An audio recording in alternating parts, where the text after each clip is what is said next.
Жогорку соттун төрагасы Замирбек Базарбеков Талас облусунда иш сапары менен жүрөт. Анын алкагында Талас облустук сотуна барып, судьялар, райондук соттордун төрагалары баштаган кызматкерлери менен жолугушту. Анын жүрүшүндө төрага иштерди кароодо кемчиликтер бар экендигин белгиледи. Тактап айтканда Замирбек Базарбеков анча оор эмес жана оор кылмыштар боюнча кароонун мөөнөтүн өткөрүп жиберген бир нече мисалдарды айтты. Учурдагы кемчиликтерди жоюу жана келечекте аларды жок кылуу милдети жүктөлдү. Муну менен катар кеңешменин катышуучулары суроолорун берип, андан көчүп баруу үчүн компенсация, материалдык камсыздоо маселелери көтөрүлдү. Министрлер кабинети каражат таап чыгымдарды жаба тургандыгы түшүндүрүлүп, жакын аралыкта жергиликтүү соттордун кызматкерлеринин эмгек акысы жогорулашы күтүлүп жаткандыгы маалымдалды.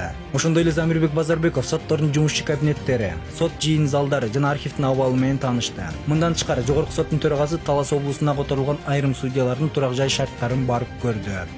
Соттор көз карандысыздыкты мына ушул мыйзамдын талаптарын, принциптерин аткаруу менен жетишет. Мына ушуну талап кылып жатабыз. Андан кийин айта турган маселе бул жаңы көчүп келген соттор боюнча жанагы жеке менчик үйлөрдө жашап атышат. Аларга дагы эми билесиздер да акча төлөшөт. Мына ошол акча төлөө жагында дагы көптөгөн көйгөйлөр бар экен. Ал боюнча биздин мамлекет башчыбыз өкмөт тарабынан чечилген. Алардын ушул көчүп келгендеги чыгымдардын бардыгы тең толугу менен төлөнүп берилет. Дагы бир айта кетүүчү нерсе, ар бир сот региондогу сотторго турак жай салынып берилген жатат.